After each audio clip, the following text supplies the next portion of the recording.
Angus Sampson, welcome into the studio. I think he wants me to be Mad Max. Ice by Ice, the autobiography of Vanilla Ice. Man, kick it off. And these cameras are on? Professor? I make bags out of your scrotums. Angus Sampson, welcome into the studio, mate. Pretty high production in here. Thanks, Scoops. I don't know if you're used to these big sort of production sets.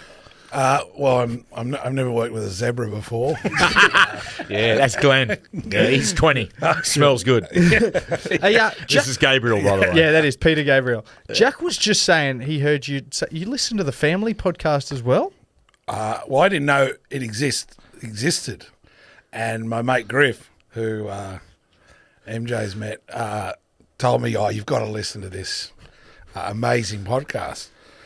And I live in America and Australia, and when I'm in America, I try to listen to American podcasts. When I'm in Oz, try and listen to Oz. Anyway, I came out to Oz and put it on, and I was actually outraged at how good it was. But it made you angry. I was like, when you look at, there are people who can share their private life well, say on Twitter or something like. I have friends with millions of followers, and they post like 17 pictures of the same thing, and I look at them and I'm like, "What? Who are you posting for? Why are you so needy?" And then I might tweet something, just taking the dog for a walk, and someone will be like, "Is that a euphemism?" Yeah. Quickly delete it. I'm like, jail tour. Yeah, I think I worry too much about what people think and care, and so. When I tuned into that, I was like, "Who is this Trish? And where's she come from? Yeah. Like, how come she's leading the chats and what have you?" But ironically, I think that's probably why I like it. It's less white males talking, and I always appreciate it whenever Jack. The silent, what is it, from Penn and Teller? Yeah, yes. He is a silent assassin. Yeah. Just Comes in. He's like the Dalai Lama. Yeah, he's like a silent monk. You don't hear from him for like 5 weeks, and then eventually he'll just add just a tiny piece of gold into it. But how many podcasts do you need? How many podcasts? 16. I don't know. Yeah. 16 is the magic number. Yeah. Don't worry, there's more. There's more and more coming as well. Hey, I wanted to ask you, before we get into your life, your career, you and Matthew, I was doing a bit of research yesterday on yourself, all your past roles. I didn't realise you were both in Footy Legends together. Oh, yeah. That was an Australian film. I think they shot that in 2003. 2000. Oh, yeah. It was come out in 2006, so it would have been shot in 2003. Or maybe it was 2004. And it was made by former Young Australian of the Year, Qua Do, brother of An, and they're Vietnamese refugees. And Qua was doing a lot of work out around Bankstown way, and ended up writing this film with his brother.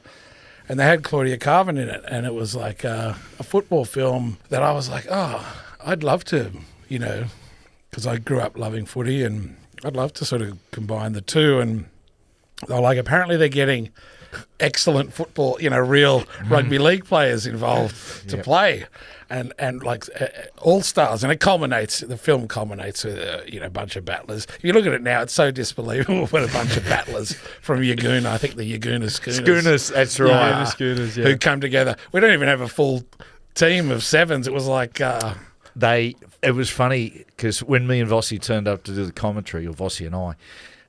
Thank you for correcting that.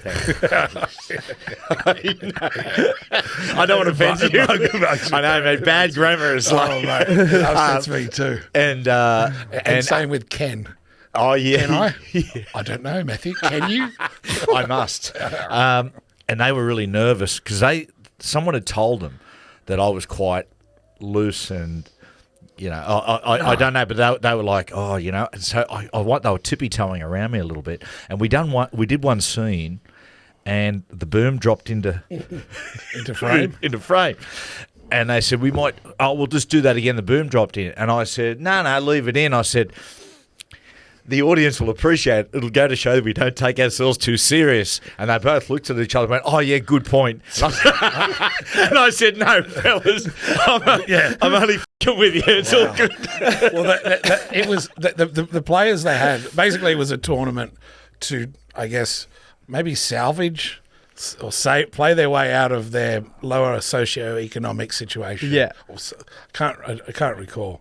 But it culminates with playing the, I guess, the opposite of the Yaguna Schooners, which were like maybe, I don't know, the Double Bay Dolphins or something. Yeah. You had... And we had... Brett Kenny, Bradley Clyde, Cliffy Lyons. Rod Wishart was in it. Rocket Rod. Yeah. I saw him 2 weeks ago. At the Melbourne at function. Leichhardt at Tigers v Storm. Yeah.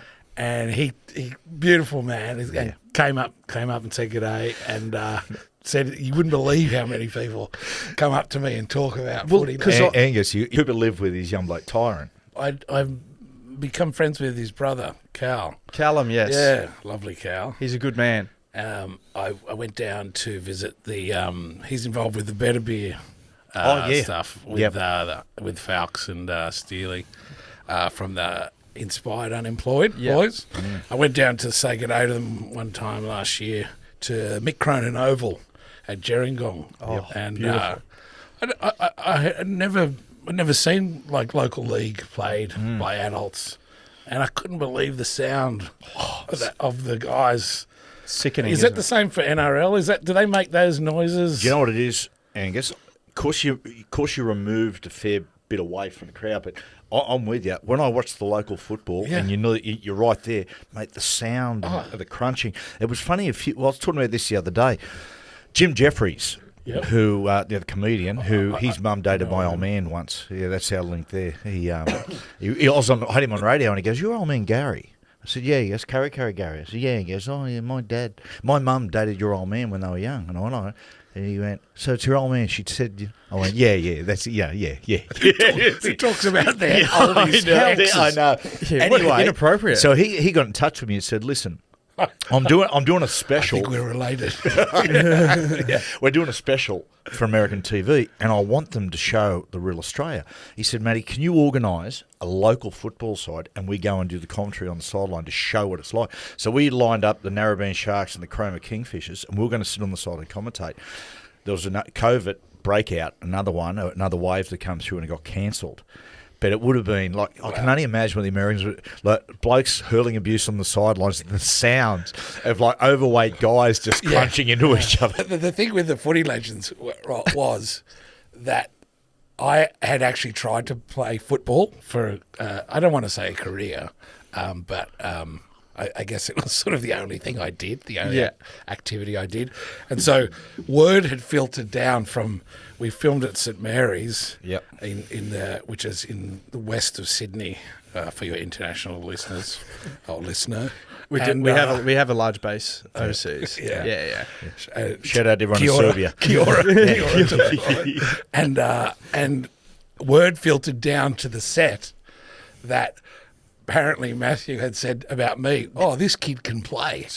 That was the exact words. I've never forgotten it. Yes. So after that, I was going off script, just a couple of cutouts.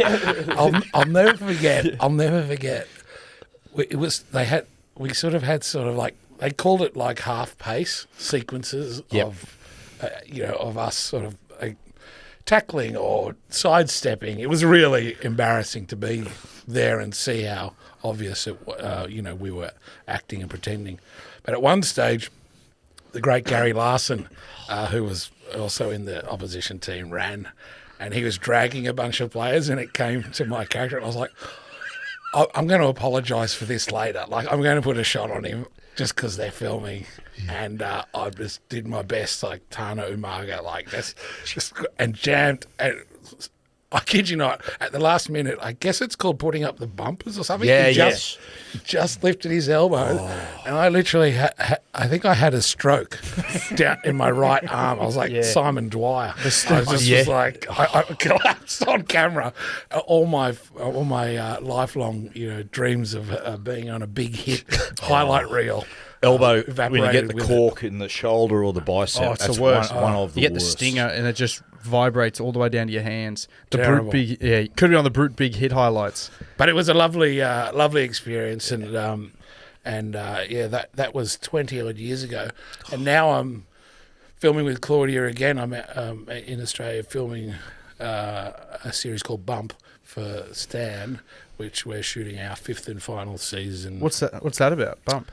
It's a story of a teenage girl who has a child. She's pregnant, unbeknownst to Claudia's and my characters. We're her parents, and so she has a child in the opening scene of season 1 at age 16.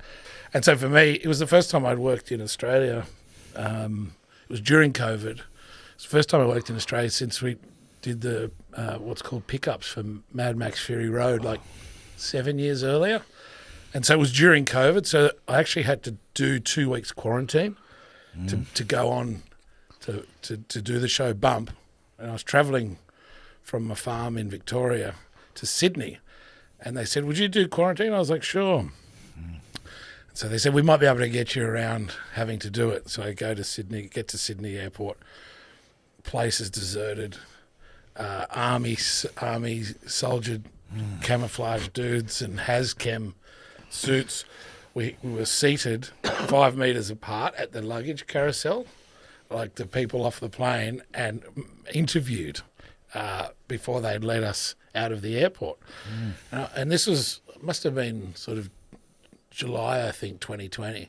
Anyway, they weren't friendly or anything, and so they ended up taking me to a hotel room in Pitt Street, Sydney, and for 14 days I had to do quarantine to come from Melbourne to Sydney. And so I was like, you know what?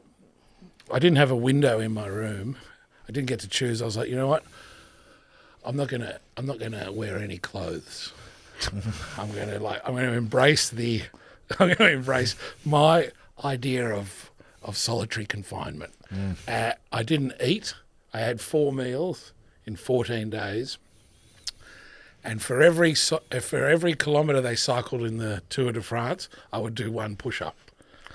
So for that stage, if it was like a 198 kilometre stage, I would do 198 push-ups for each kilometre.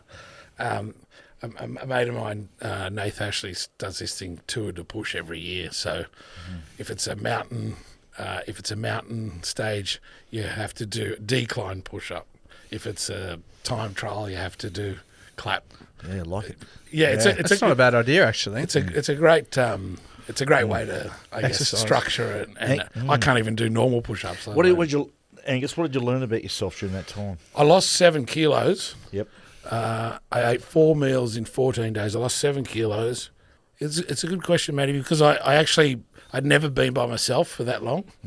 I've certainly been alone and grew up, I think, spending a lot of time alone. But the idea that you couldn't leave a space, normally, I often think about it like if you get barred from going somewhere that you've only been once, does it really matter? Or a couple of times, as soon as someone says you can't do something, it sort of plays on your mind. Like I grew up working in pubs and we barred that bloke, he's not coming back in. Yeah.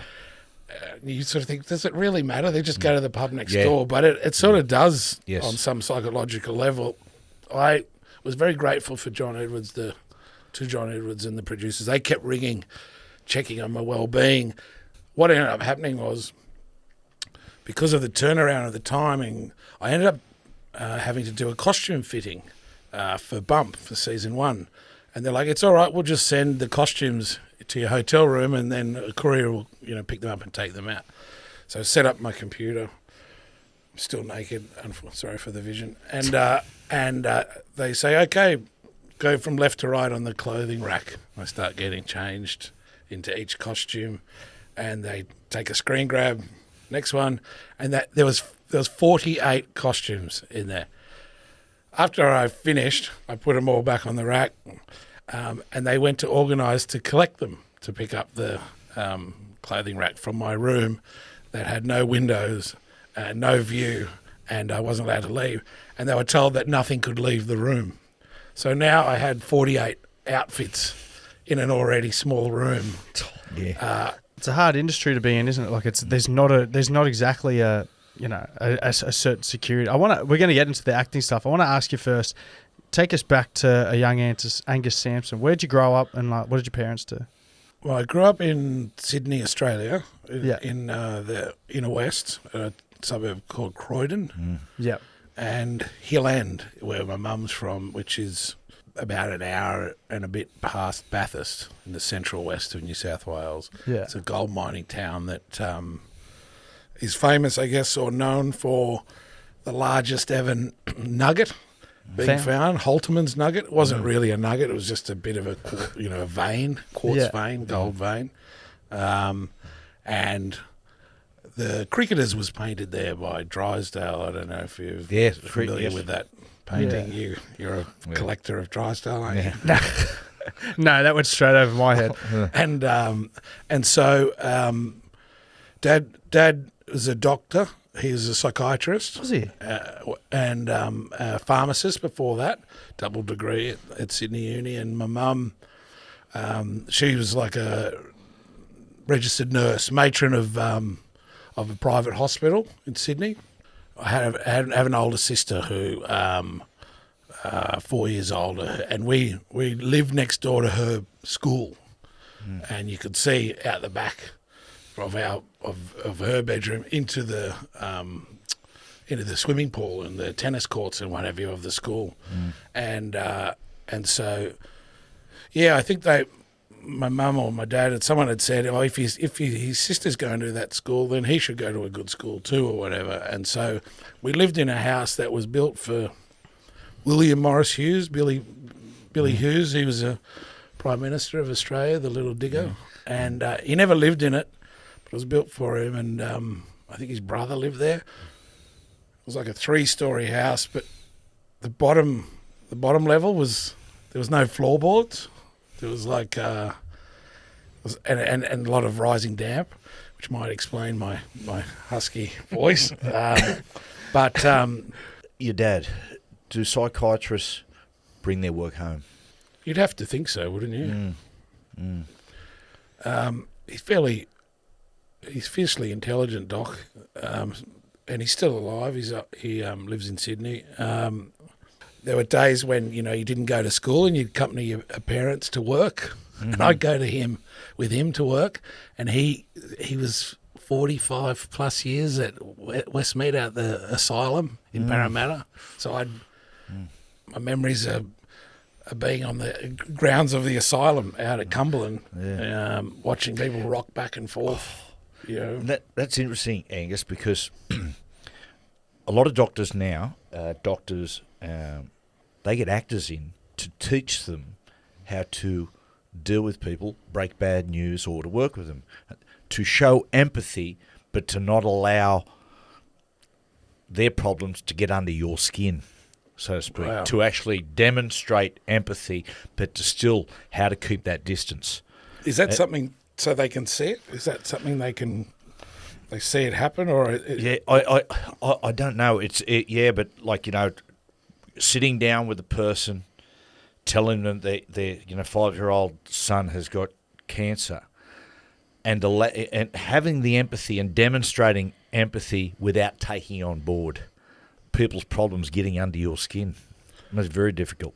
Well, he's a very good listener, Dad, and I would always try and get him to commit to a position on things. I grew up loving Mark Waugh. I love Mark Waugh too. Yeah. Although I recently learnt that Steve Waugh was a West Magpies fan, which was my team growing up. So I used to say to Dad, "Oh, how good's Mark Waugh, huh?" And he'd be like, he'd just nod. I'm like, "But is he good? Is he the best?" And I remember my dad trying to get Dad to say, to affirm my... Angus, I see him at Fox Sports quite regularly.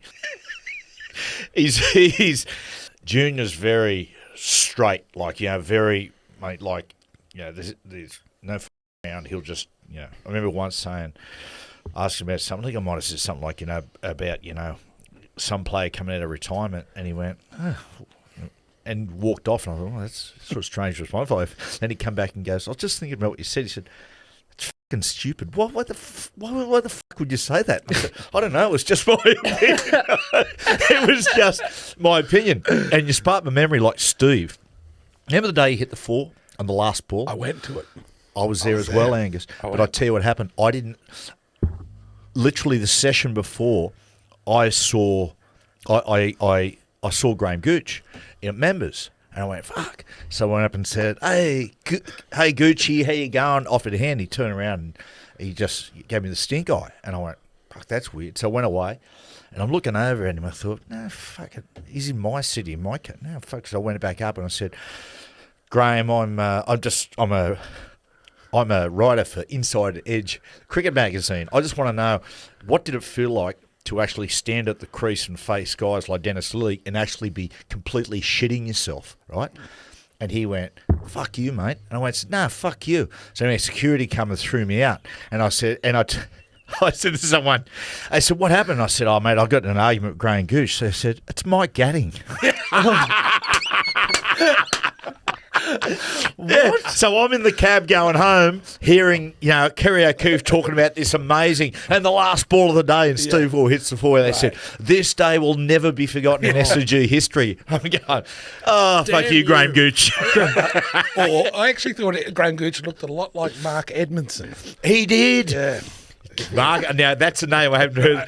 The old, he did.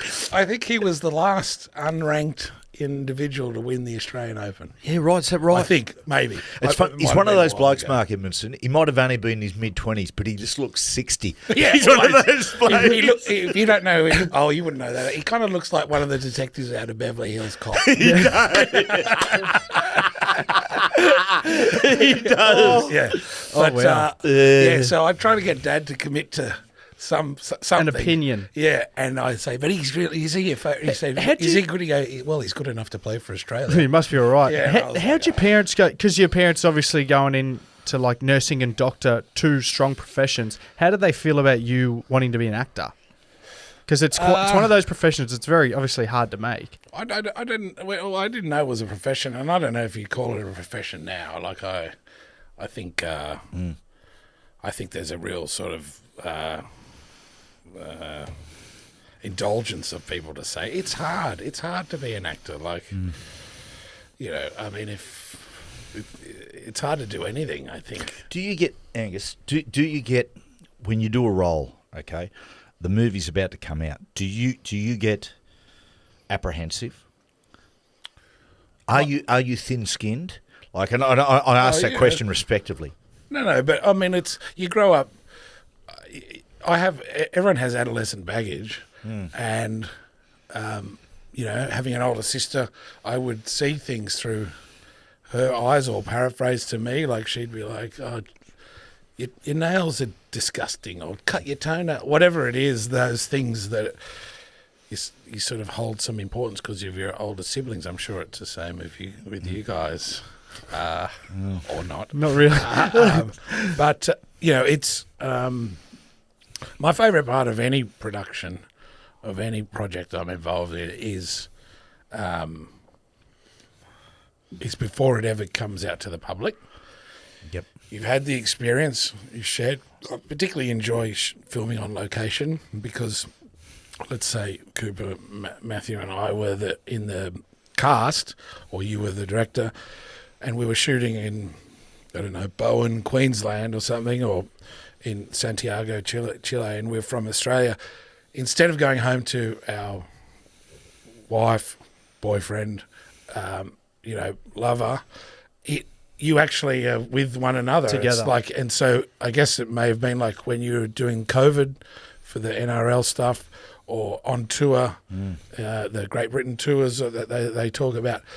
And I realise that that's everything I've been craving since a kid, is that sort of endorsement camaraderie. And boys seem to talk about it, or footballers seem to talk about it, or I've heard you talk about it with Gary, with your father, about your father missing the camaraderie in the mines afterwards.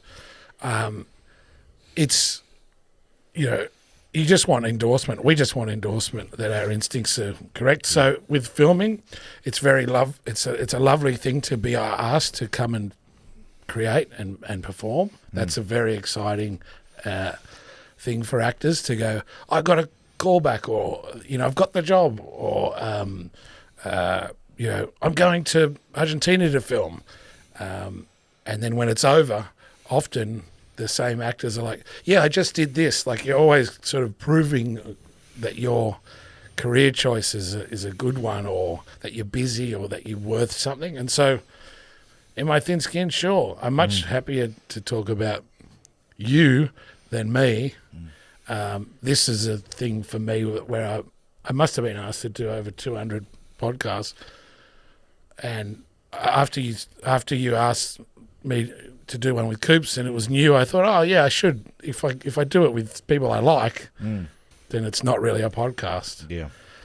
Obviously, after this, in my thin skin, I'll be like, shit, I can't believe I said that. Or that was boring. Or can you take that out? Do we really need to hear from a middle-aged white guy? That's the reality of it. Yep. The thing for me that made me excited to come here today was I wanted to ask you guys questions. So in my thin skin, absolutely. Yeah. We all, to say, it's copping criticism, accepting criticism is, it takes time, It takes, after a certain period of time, to actually not take it personally. And talk about age, and you're pushing towards 50. I've gone over the edge of 50. And people say, to be young again, oh, I'd hate to be in my 20s again. I like, really? Yeah. Why? Because at this age now, I've worked life out. I think I have. Who knows, when I'm in the 60s, I might look back. But I feel I've worked life out. And everything just sort of, I'm like Teflon, everything falls off me. It doesn't matter what people say to me. It doesn't matter. It's not that I don't care. It just doesn't impact me. But why? When you say you worked something out, what did you work out? Or was it you experienced something? I experienced something, and there are certain, I remember I've been through things that you would think are completely the worst thing could happen in your life, all your fears, right? And I remember walking with my great Irish mate, and we're walking along, and it was a horrible time, horrific. And he turned to me and said, mate, are you okay? And I said, you won't believe this, but I am.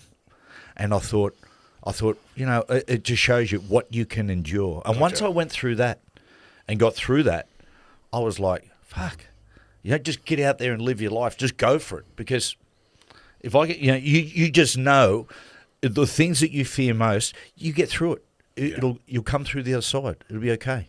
Well, my questions, some of them are like, I guess you cover what you see. We have no choice. You're not saying you want to be bashed by somebody if you grow up in a terrible house with violence and stuff, but if you're watching things, you want to see yourself on screen. If you're watching your mum play footy, I want to do that too. Whatever that is. So, but you're just not sure if it's the right choice or what's important. I know for me, I'm much better at work than I am at home. That's probably because I'm good at. I think I'm a good dinner table guest. I can tell you some anecdotes that aren't about me. Is the Angus Sampson at work a completely different man at home? Like, are you, when you get home, are you a completely different bloke than when you're in a crowd? Like you're saying, I have a lot less energy at home. Yeah. And people always joke about I hate people or whatever, but sometimes if I'm walking down the street with family and I'm monosyllabic and someone bumps into us, or hey, suddenly you go up to 9. I think it's true of anyone. Then they walk off. Who was that? I've absolutely no idea. Yeah. And then it's become monosyllabic again. But it's I have a great life. I don't for a minute think that I'm struggling. Outside of places that other people aren't struggling. We're not working in a salt mine. That's right. I feel very grateful. I live in California for at least half the year, usually about 9 months a year, and I have a farm in Victoria that I try to get back to. Bought it off the internet. without ever having gone there. Never even seen it. No, from a hotel room in Stab City. Oh yeah! Wow. Yeah. And you know that those are the things where you sort of go, what? All I wanted was to be on Game of Thrones, for example. Yeah, that's not, but just as a reference. I'm like, why aren't I on that? I've got a good head for that sort of, you know, swords and sandals, and Ladies and gentlemen, Pontius Pilate. thank you, testiculus.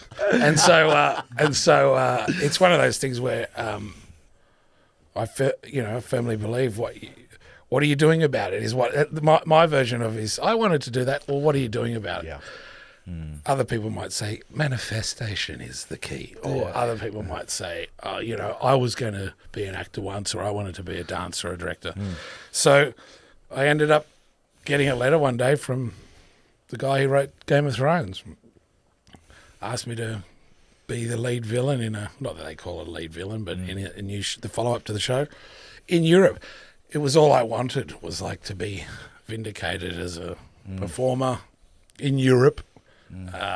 As an actor, and not have to audition to boot, you know. You get there and you're like, this is amazing, and then these things start creeping in, like that you indulge yourself. You're like, wow, this is a shit script, or wow, I spent 18 days in Limerick. The first 18 days the sun came out for 20 minutes and I was like looking out my penthouse apartment. There were suicide patrols walking the bridges, 3 bridges of the Shannon River, 12 of them. I would come home. I'd leave for work before the sun, wherever it was, came up, come home after the sun had gone down, have to learn my lines for the next day. I'd take them down cups of tea, midnight, chat to them. Highest rate of suicide in per capita in Europe is Ireland. I'm like, what am I? You know what I mean? Like, it impacts you. You're like, what am I worried about? Before we talk about some of the roles, I've got to say, I really enjoyed some of your radio work. Occasionally you go on Get This with the great Tony Martin of Martin Malloy fame. The other thing, I used to listen. You had this show, late night show, a radio show on the ABC. The Lonely Hearts Club. Lonely Hearts Club. That's it. I used to love that. Yeah. Well, the Lonely Hearts Club, Coops, was a radio show that I came up with, and got Radio National Australia to agree that I was allowed to do it anonymously. Richard Silk. Richard Silk. Yes. With Andrew Denton, Tony Martin, and all these people that I had loved, Sam Pang, I still love them, Steve Curry, and it was a men's group radio on Saturday nights all around Australia, and but they couldn't tell anyone that it was us. That was I can't believe they agreed to it. The Green Guide organised a photo shoot for the cover of the Green Guide in the broadsheet newspapers. I got 3 of my mates, Horse, Spency, and Robbie Malone, to pretend to be us, like the breakfast radio sort of trio. Yeah, I must have been asked 800 times to do radio in my life. Must have been, and whenever I've had no money, I've gone, I should have done it. Yeah. But this was a late night show where basically, as part of the premise was we had all met at the home of sexual men. so at Hossam, homosexual men. And part of our final step, we'd been wronged by females or, found ourselves alone, surprisingly. And part of our, sort of, I guess, migration back into society and dating and was to share our stories and tales of woe. And we would have experts come in. I had a friend who grew up in Tahiti, Matthew Tripp's sister, actually, from The Storm, Tina, hello, who would voice a character named Matilde. And it was the segment was, I guess it's a bit like some of your shows, where the intros and outros are longer than the actual, the actual substance of the section. And it was pillow talk with Matilde. And so the idea was to spice up things in your sex life. And she would say something in French and then give the English translation. And it was one a week. And it turns out that everything she said, like you'd hear her say something in French, you're like, "Oh, that sounds sexy," and then the music would stop, and the translation was, "Where is the nearest ATM?" It was all to do with paying for sex. And then we would have cooks come in and give us. Recipes to make at home. They genuinely do it, but we would try not to laugh. On air, it was produced by Nikki Hamilton and Pots and Pans, who does Matty, who does Get This and Sizzletown stuff now, and it was a great privilege to do that. It was just a play, and Andrew Denton said to me, he said, "Thank you so much for this invitation. I've never been able to play for such a long time to come on." It was very liberating, that it wasn't Andrew. You didn't have to watch his P's and Q's. Yes. How it would work is I'd invite, say, Matty onto the show, and I'd just give you your name and your occupation. So for Andrew, he was Wesley Deshawn, and he was a poet. Yeah. And then he'd turn up. That was it. Pangy was... I think he was maybe that was Cuz, but Pangy was someone like a choreographer, like Lucas Dawson was Steve Curry or whatever, and Tony Martin was the second unit director. So it was just a thing that we try not to laugh. We'd play music, a lot of it yacht rock, and it was the number one podcast in Australia on health. Yeah, really? In the health category. Oh man, Yeah. man. Angus, Mad Max, working with the great George Miller. What type of guy is George? He's a hero. Yeah, he's a hero. He's before he even got into filmmaking, I think, grew up in rural Queensland, twin Greek migrant. I don't want to tell his story, but anyone who works in, I guess in America we call them first responders, but health and care, medical industries and what have you. He studied medicine at Uni New South Wales with his twin brother, became a doctor, was doing his rounds down in Melbourne and made the first Mad Max after seeing a lot of being called to roadside accidents, when they didn't have to have seat belts or people didn't wear seat belts. And so that already is an interesting enough, 100 different lives. But I went to school in Armidale, northern New South Wales, and a mate of mine, Simon Deschan, he's from Lightning Ridge. He loved Mad Max, and we could watch videos on the weekends. I was at boarding school up there, and you could get a new release and a weekly, and he would just get every weekly was Mad Max. God, mate, God just sparked some memories. Remember about the overnights, the two nights, or the weeklies? Yeah. My God, going over you anyway. Yeah, And some of these references. And so he would get Mad Max every week, made in 1979, set in Anarchy Road, like sort of a dystopian future. It just opens with a few years from now. Yeah. And I didn't realise it was an Australian film. I just remember that was the moment where I was like, hold on. They make films in Australia. Ironically, the first ever feature film, Coops, in the world was an Australian film. Was it? Yeah, about Ned Kelly. And so I was like, oh, wait, this is a thing? I still didn't know you could be an actor or a creative for a job because I didn't consider myself either. But seeing George in the flesh for the first time. Years and years later, I did a film called Kokoda, and I'd heard that he might be making a new Mad Max, and one of the assistant directors was his assistant, and I said to him, Worked on Mount Tambourine, I said, mate, if they need anything, I'll park cars, valet, whatever you want, I'll do it. Of course, he was just as enthused about getting the gig as anyone else, and nothing happened. Years and years later, I auditioned for George for this Justice League that was proposed. Armie Hammer as Batman, Megan Gale, Wonder Woman. It was sort of like early DC days, pre-Marvel. I did this audition for the great Nicky Barrett, and I can't remember what I did, but at the end I was like, thank you for Mad Max, or whatever, right there. A couple of years, there was a writer's strike, and the film never happened.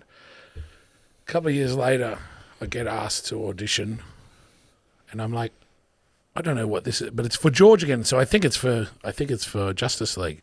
What George does, and I'm sure he does it mine. Normally, when you audition for something, Coops, they might give you a scene from the screenplay. Unless you're Matty Johns and Vossi, you just get a walk on. You just wing it. You just wing it. And spread the talent around, Matty. And so people get it, and they go, oh, this is my character. There's a scene in which my character features. I'm going to give. They don't usually give you the whole screenplay. Certainly in later stages of my career, it's sort of like a privilege for you to get more access to that stuff. So I try not to audition now because I don't feel good about myself, for a long time, and so. Especially if they don't give you as much information as they can, you're like, well, anyway. And so George, what he does with his team is that he'll give you a selection of scenes, and they've been amended somewhat, so not for copyright, and you get to choose which one you want to choose. One of them's like the Who's On First sequence. Another one was like a two-hander. One's got three people in it. There's a monologue. And they say it interests us which monologue or which scene you choose, and shows us how you like to work versus this is the scene, try and get it right. And he said something to me a while back. He said, I'm curious, films are so different at the end, but when they're at the script form, they're identical. They all look the same. And so he's always been looking to innovate, I guess, or maybe not innovate. But anyway, I'll let him tell his story. But for me, I chose a monologue that I recognise from the film 25th Hour with Ed Norton. I love that movie. I was talking about it the other day, Philip Seymour Hoffman. What I think it's such not a Spike Lee movie. Yep. That makes when I found out he made it, I said, oh, yeah. What? Did you like Crooklyn? That's great. Yeah, I did. I really enjoyed that. Soundtrack. Yeah, very, very, very good. And so, so I did that.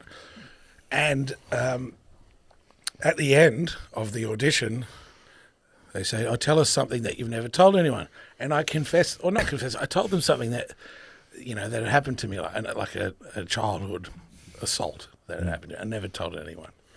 And the casting lady's director, amazing, Nikki, was crying. I was crying. I was like, wow, I don't know why I did that. I just wanted to be taken seriously. And just as she went to turn the camera off, so I said, actually, can I just record a message for George? And she's like, what? I was like, can I just record a message for George? And she's like, sure. And I said, I just want to say thank you for Mad Max. Changed my life. My favourite Mad Max, most people like Mad Max 2, a.k.a. Road Warrior. Yeah. But I like Mad Max, the original, and I don't even call it Mad Max 1. Set down in the Yangs and Bacchus Marsh and what have you, or near there. Anyway, I said, can I just say thank you? And my favourite scene is the featuring the police chief, played by Roger Moore, the character Fifi McAfee, where, and I'm saying that, I'm like, stop talking, Angus, where Fifi McAfee, where the guy, Max Rokotansky's thinking of quitting the road, and the guy comes in with a Hapkido outfit, and they're listening, and he goes, I don't appreciate having to, what do you say, bribe our top pursuit man with candy. And he goes, goodbye, McAfee, and good luck. And I do this, and I go, and then Roger Ward leans over the banister and goes, thanks, Labatosh. You're a real human being. And that was it. And I was like, okay, as if I'm going to get a job. But at least I've got that out of my system. Is it? I'm with you, Angus. Mad Max, the original, it just stands up to this day still. And he's my favourite as well. It's so camp. He's so camp. And he's like... Can I tell you, he was the only one, Max was the only one that got to wear leather. The rest of them were in vinyls. Well, I loved it when he gets this. It's in your blood, Rokotansky. Yeah. You're the best. People need heroes, Max. It's in your blood, Rokotansky. Mate, Roger Ward, what a hero. And, mate, Mad Max 3 is a masterpiece. I watched it. I've watched Is this it Beyond Thunderdome? Yeah, Beyond Thunderdome. I'll tell you something off air about it, but Yeah. it's that they had some tragedy before that, and what people don't know around that is there's actually 2 directors of Beyond Thunderdome. Yeah. So you notice that there's a sizable shift in the film. You go. Sorry, Coops. That's really interesting, Angus, because when I watched it recently, you're right. It looks like halfway through the movie, it looks like the movie's going to reach its conclusion. Yeah. And then it just goes again. Changes. And I'm like, it was genius. When you found out you got the role, did George Miller ask you about that part? I've got to tell you. When you grow up with ugly parents, you've got to... I know, mate. Don't worry. You got to navigate. You find beauty in other things. And so I get a phone call to come in to meet with Dr. George at his then Potts Point offices. This beautiful old Art Deco movie theatre.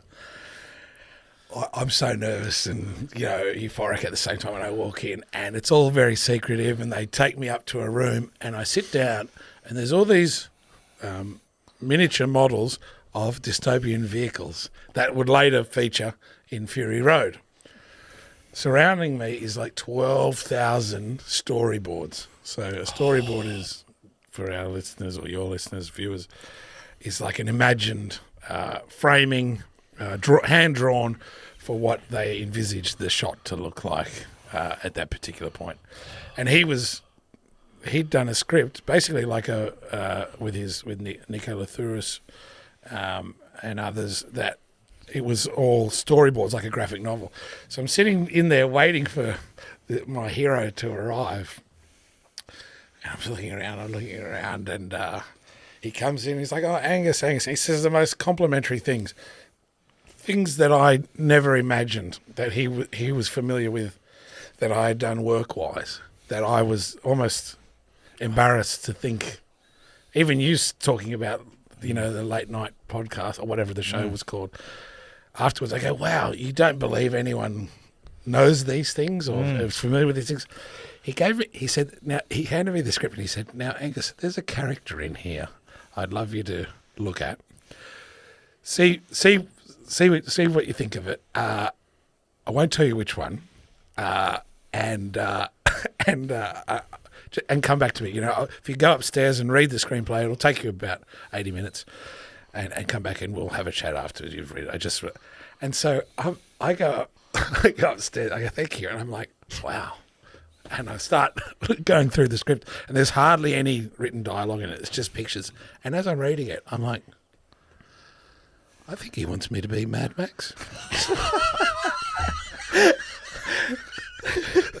That's how I think. You're strutting in your own. I'm like, I'll do it. Yeah, I was like, I don't need to read the rest of it. Now, because the character I play in Fury Road and Furiosa is the organic mechanic, he didn't appear. He appeared at the start, but didn't appear until a bit later. But I was like, it's Max. Max is the only male white character in it, so I'll do it.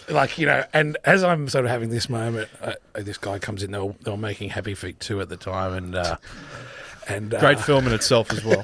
It is. well, it's the same director, believe it or not. Toka. And he knows who I am. And so I end up going back downstairs. I was like, I cannot wait to tell my friends I'm going to be Mad Max. Can you imagine Mad Max with me? Just the guy, the Knight Rider goes past, and instead of cutting to putting the gloves on, I'm just there finishing a chicken schnitzel. just a minute, I'll be there in a second. And so it was a great lesson for me, I guess, in patience as well. I think I was cast in it maybe 5 years before we filmed it. Yeah, wow. 4 years before we filmed it. They were originally going to do it in Namibia with Mel Gibson, and then 9/11 happened. They couldn't get insurance and what have you. Then they were looking at having Heath Ledger and a bunch of others, but we ended up shooting it in Namibia because they had two once-in-a-century rains out at the Mundi, where they filmed Mad Max 2, and we did Furiosa there as well. Which was very exciting to visit those places where the I'd heard that they were going to film it out the back of Burke, and suddenly, because out there it is so dry and red earth, suddenly they get this, like as he said, this once in a lifetime downpours, and it's lush and it's beautiful. They got two. Yeah, and so we got to go to Namibia and South Africa to Cape Town, which is where we shot Fury Road. Yeah.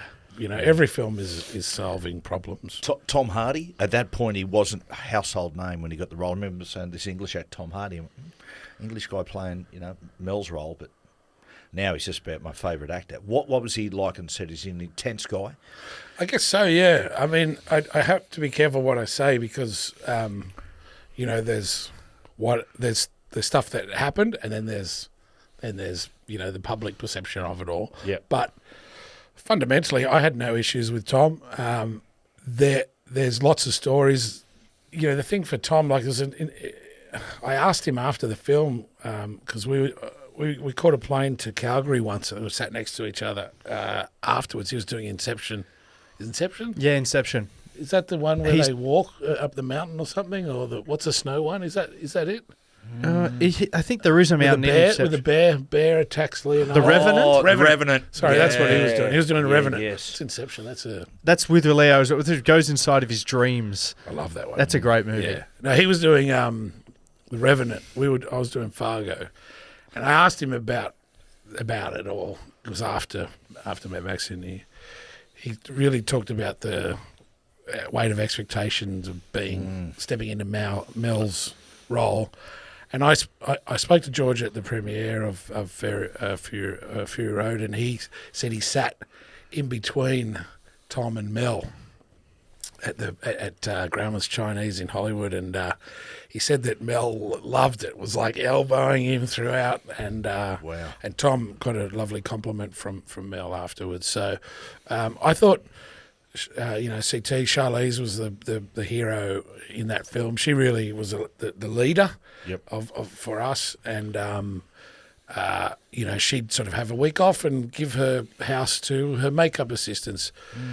The tough thing for Tom that I don't think we'll ever, but was that during that filming, so there was an unfortunate incident in a cinema, I think in Colorado, where some people were shot. Yeah, yes. Unfortunately, and in a session of The Dark Knight Rises or something, whatever the one he's in. Yeah, the Dark Knight Rises. And so I believe it was Warner Brothers. The movie studio sent security guards to everyone in the cast, wherever they were on the planet. And we were in Swakopmund, which is a town in Namibia, the least populated country for that size, with respects to Malta.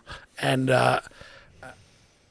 once that happened, things sort of seemed to change a bit on set. Having two security guards with him at all time, things seemed to, it sort of added to the intensity. Yeah, gotcha.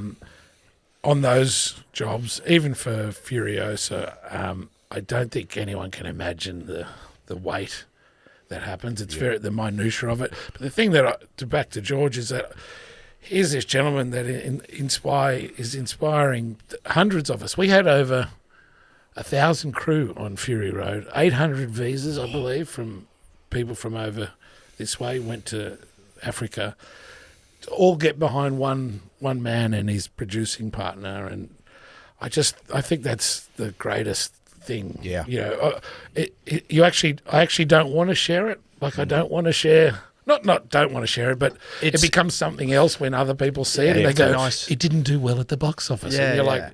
like, are you saying that my experience wasn't a... Can I ask you, Furiosa and Fury Road, like, which one was your favourite of the modern two? Well, I enjoyed Fury Road more, with all due respect to my cast in Furiosa. There were too many Australians in Furiosa for me to feel special. Yeah. I loved the first one because I never thought it would happen. Well, not I say my first film with George. I never thought it would happen. And Fury Road, middle of nowhere. I got to work with the great Hugh Keys-Byrne, who played the toe cutter in the original.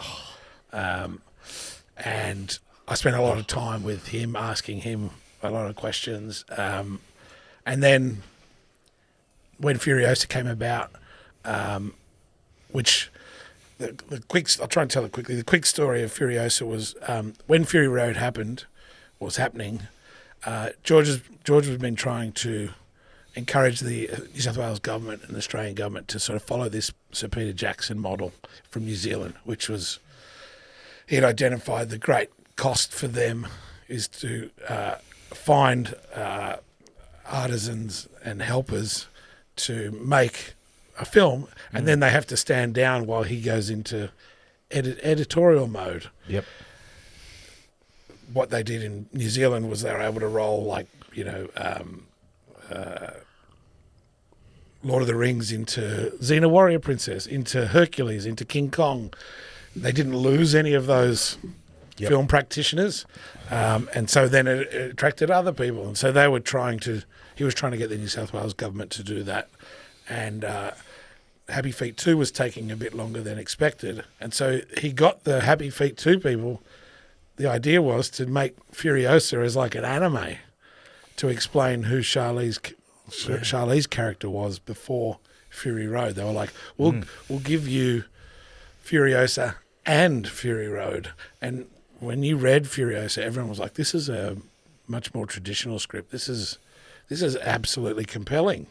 And so people were pushing George to make Furiosa first, then Fury Road. So I enjoyed Fury Road more because I guess I was in Africa. I was doing something I never thought I'd get to do in a film franchise or a film oeuvre that I never thought would be possible. The second time, I was like, oh, there's the dickhead from Underbelly, Yeah, right. Like it's too local. Felt too like not too local, but it didn't feel as gotcha. Yeah, it didn't feel as sort of remote and gotcha. I wrote some questions down that I wanted to ask. No, because you often ask like, what's your favourite and all this sort of stuff. Go far away first. First of all, I just went and watched the State of Origin at Andrew Denton's house. I said, have you got any questions for them? He said, I've got one. You asked them, was there a player that they saw that they were afraid of? Were you ever afraid playing football? Aside from Viliame. Yeah, thanks. It was like revolving door that night, Cooper. You know what, Angus? When you play, fear is a really important part of it because it's fear of letting your teammates down. Like when you're out there and you've got such a close bond, I would literally, I swear to God, standing in front of a car coming at me for my teammates. I would rather do that than let my teammates down. When you saw the State of Origin, all the guys run in. When you see Hamoli Olakawatu in his suit go in there, I respect that. People go, oh, mate, that's undisciplined. Mate, that is standing up, being part of your mates. Yeah. For me, have I ever feared? Rather than fear, not physical fear, but I remember one of the first great games I ever played, when you played the Raiders in the early to mid-90s, it was a fate worse than death. They just beat you up so bad. They were the 94 Raiders. I'd back against any side. They were incredible. But I remember it might have been 92 or 93. I ran on the field, and I'm a young greenhorn, and I'm looking around. I'm at Canberra Stadium. It's freezing cold, and I look as we're about to kick off. I look, and I go, "Fuck me dead! It's Mal Meninga." You know what I mean? Wow. And you're going. I thought you were going to say Dean Lance. No, not Dino. No. It was, and I looked at Mal and I just went, "Oh shit!" And I remember the first time I tackled him, I said this to Mal, and he sort of half took offence. I said, Mal, it was like, when you're a kid and you tackle your dad in the lounge room and you feel that strength." And he goes, "Oh right, so compare me to your old man." I said, "No, I didn't mean it disparagingly, but yeah, that's what it was like." And there was a time in the game, I'm standing up a short side, and there's me and the winger. And I'm out of position. I'm caught up a short side, and it's about a third of the field. And I look, and they've got Noah Andruka on the wing, and it's Mal. And I'm sitting there, and I'm thinking to myself, "Oh, please don't call the ball. Please don't call the ball." And he just looked at me, and the ball went the other way, and he looked at me, and he winked and smiled. Yeah. Wow. It's that Yeah, he knew. Yeah. I got. There's been a few. I'm not going to lie, Gussie, but when I went to Manly after Melbourne, Nelson Asofa Solomon, I remember we played him at the Battle of Brookvale here. We beat him, but geez, I spent 5 years avoiding Nelson at training. Like whenever contact had come around, there's a large group of us that used to see what they break into two groups for defence, and whatever group Nelson would walk into, you would see 7 blokes just walk to the other group. So. Mate, and I knew the whole week their game plan always was try to put Nelson one-on-one with the halves. So I just knew it was coming, and he was just into me the whole time because he knew I hated tackling. Angus, I'll tell you, mate, the most scared I've ever been before a game, and scared. It's to not let your teammates down. Not to, but. Adrenaline and fear is a really, really important thing. It's like, adrenaline covers a lot of things. It's a painkiller, but it's an appetite suppressant, all those things, But it's so important. Makes you it gets you up emotionally. I always look at Dane Gagai, right? Gagai, that he could play a game and he'd be 7 out of 10 for the team, like South when he was there. Then he'd play Origin and be 9 out of 10, 9.5 out of 10, and that's being able to use adrenaline to elevate yourself emotionally. Most terrifying thing I've ever experienced was right at the end of my career. I'm playing for Wigan in the north of England, and we're playing Wakefield Trinity at Wakefield. And and I reckon there's 1,500 people at the game. And I'm standing at the urinal, and I'm standing there, and I haven't got an ounce. I'm not one bit nervous, and I've got no adrenaline, and it was fucking terrifying. Wow. And every time I got hit in that game, it was like it hurt. I felt every blow, and I just couldn't wait for the game to be over. And it was like, yeah, that's scary. That's probably the most fear I've felt. I wanted to ask your favourite team growing up in NRL. Was it the Tigers? I was Newtown Jets originally, because Cessnock Goannas, my dad's team, and had Newtown, a trial. they had a sister club agreement. That's right. Travelled back and forwards, and I was Newtown. Unfortunately, when they were dissolved, I became Balmain Tigers. Even my first year playing at the Knights, when I was playing President's Cup under 21s, I was still a Tigers fan. I'd play for the Knights and go on the hill and cheer for Balmain. Wow. Yeah. Arthur Laundrie's a Tigers fan. Is he, Arthur? Yeah. Yeah, right. His dad, his first pub is in Balmain, and so I asked you, because I was in Vegas for the NRL. I didn't see you guys. I just felt you. I felt you. And I had a couple of. They tell me it was a good trip. Yeah. I wanted to ask you both, if you were a head coach. If you were appointed head coach tomorrow, who would be your assistant coaches? That's a good question. And why? Jeez, that's a good question. I mean, do you need the club? Do you want a club? It doesn't matter. But I tell you who a team I'd love to have my hands on, because they're young and they're so talented. Broncos. I'd love to have that Broncos squad, because they're still so young. Yeah. Assistant coach. He just got appointed head coach of Eels, Jason Riles. I had him at Melbourne, and he's just everything I'm not. He's very good. Why? He's very good at defense, and he's very good at being serious, but also not serious to the point where people don't like. There's a lot of coaches that can get so stuck up on being serious and almost trying to be not belittle players, but they want to be the dominant figure. That after a while, people just go, "Oh, I'm fucking sick of that coach. He's annoying." But he's knows the right time of when to be that dominant, but then when to be one of the boys as well. Gotcha. So he's just so loved by the playing group. I'd go the three guys I'd get on board. I'd go one, my producer on the radio show that I do, and also the TV. Everywhere I go, I take him. A fella called Ben Hogarth. He used to work for Al Jazeera years ago. He's just a can-do, unbelievable. And the reason I'd get him to do all the editing and cuts, how would I use him apart from that, I don't know. But anytime I say, hey, Ben, with a difficult question, he just goes, done. He's like the MacGyver. He just goes, done, no problem. Do you know MacGyver's first name? No. Angus. Is it really? Is it? Yeah. Angus. Sorry. Who made MacGyver? Henry Winkler made MacGyver. Yeah, he still does. he Yeah, did, my mate James Wan, who's an Australian, rebooted it. With the permission of Henry. I go, okay. The other guy, So usually there's a defensive coach, an attacking coach, and a manager. The next guy I'd get would be Brian Fletcher, because Fletcher is very intelligent as far as football, hides it very well, but just a great guy to have around. Players would absolutely love him. He terrific guy. Third guy I get is an old coach. He coached Northern Eagles for a while. He's always been a great mate of mine. He's at the Bulldogs now in recruitment. A guy called Peter Sharp. Now, the mistake that a lot of coaches make these days, Angus, is they get too many like-minded people, and they get too many X's and O's guys. I don't need X's and O's guys. I can look after that. What I need is guys who, number one, I trust, and number two, can look after the players and can be a bit of cartilage between me and the players, right?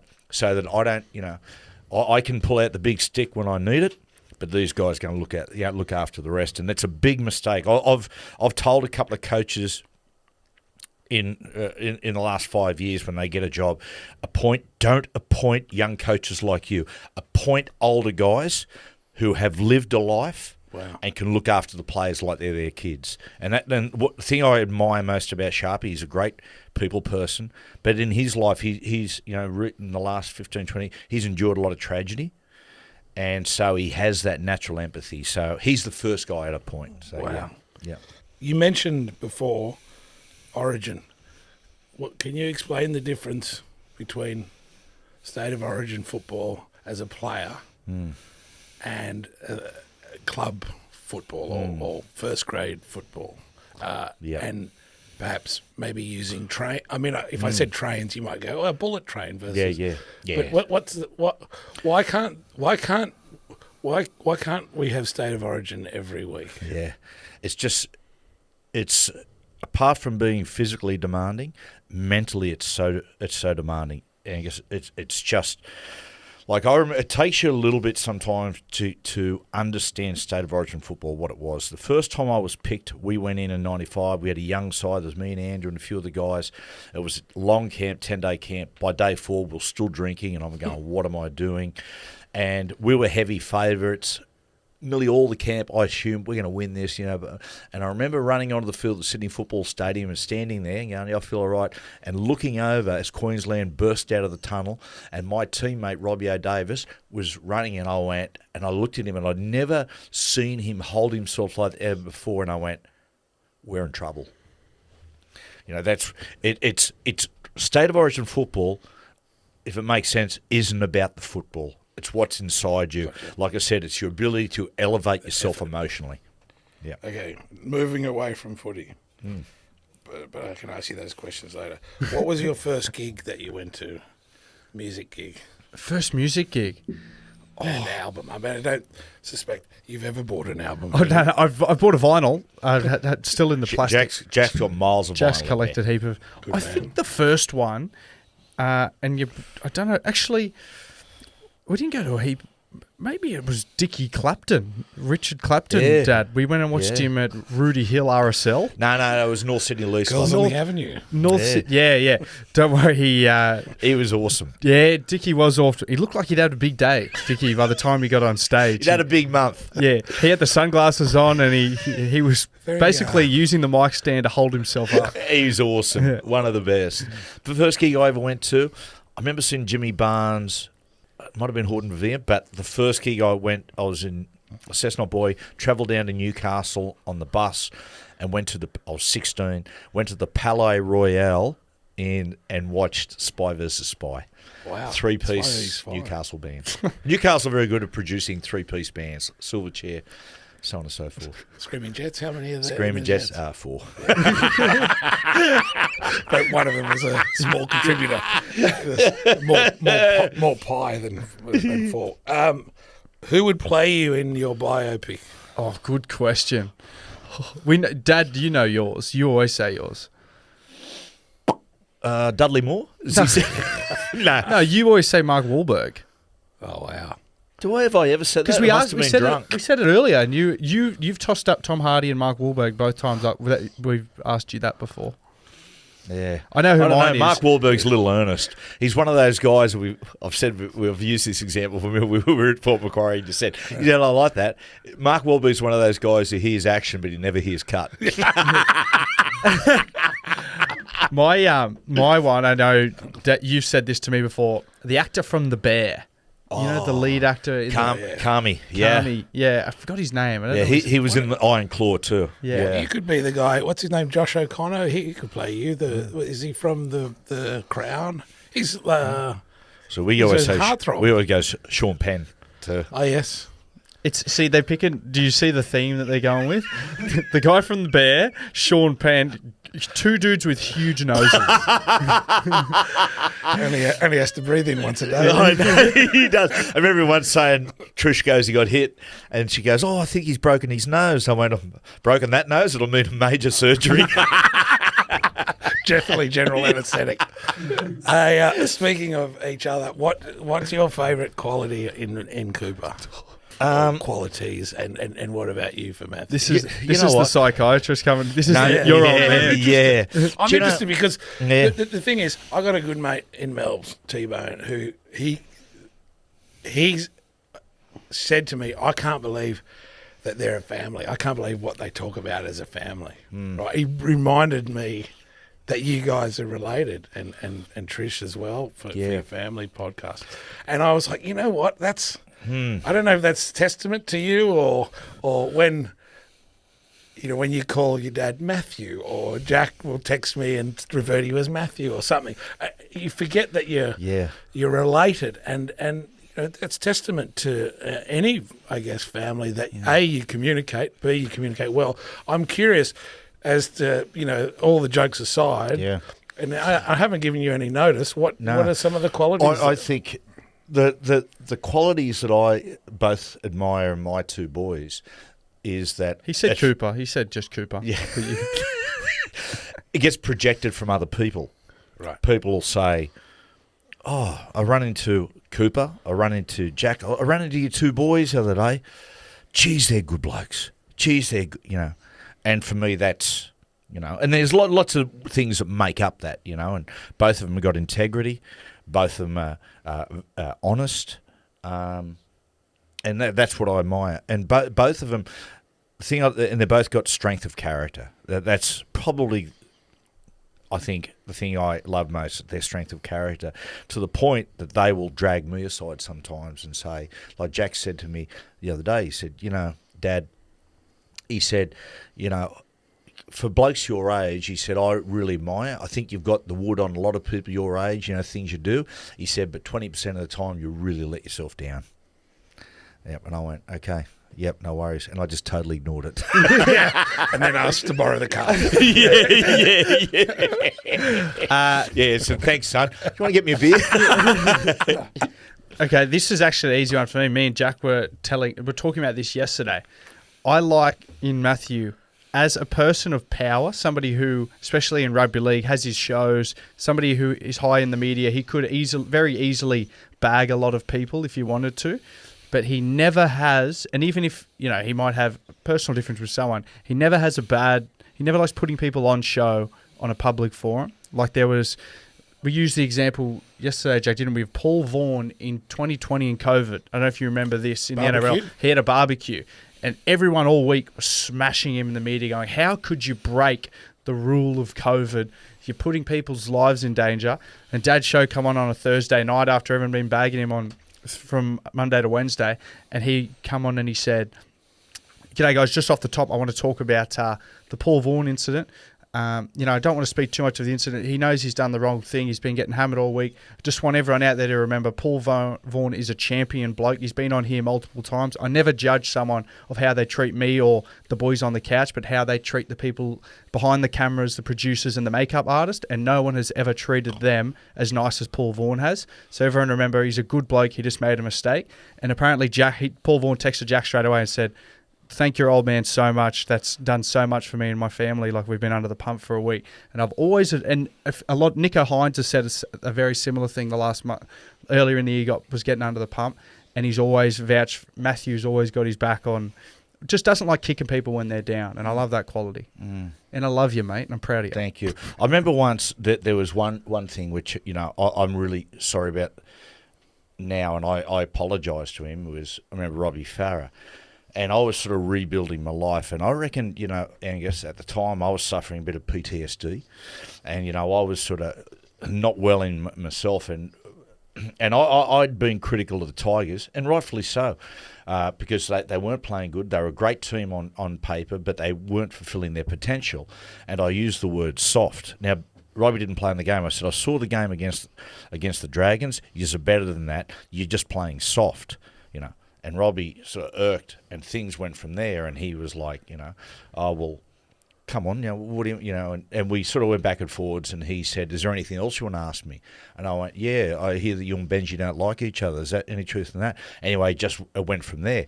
And afterwards, I went away, and I for me, it was a turning point in that part of my life. Yeah. I just went away, and I run into someone, and they went, "Matty, what was that all about? That's not your go." And I went, "I know." I don't know. It was just where my headspace was at the moment. And I was over in the Super Bowl, about 3 years later, and I run into him. Yeah. I said, "Robbie, I just want to say this, mate, is that, I wasn't in a good place at that time, and I just want to apologise to you." And he went, "Yep, understand." Yeah. It requires, we need people to stop pile-ons, don't we? Yes. That's the reality of it. The cancel culture, Yeah. that you get these days, Angus, with people, and there's, I get some of it, but, I just, he who hasn't sinned, as they say, Gotcha. Yeah. Well, I tell you what, Angus, I've loved that today. It's fantastic. I've got to ask you something finally. Have you ever been to the Colorado Beach Services? I have, actually. Have you? Yeah. With Dad? No, not yet. He's about to. Yeah. No. Let's do it. No, I did my what do you call it? Bronze medallion here at Colorado. That was the year record amount of drownings.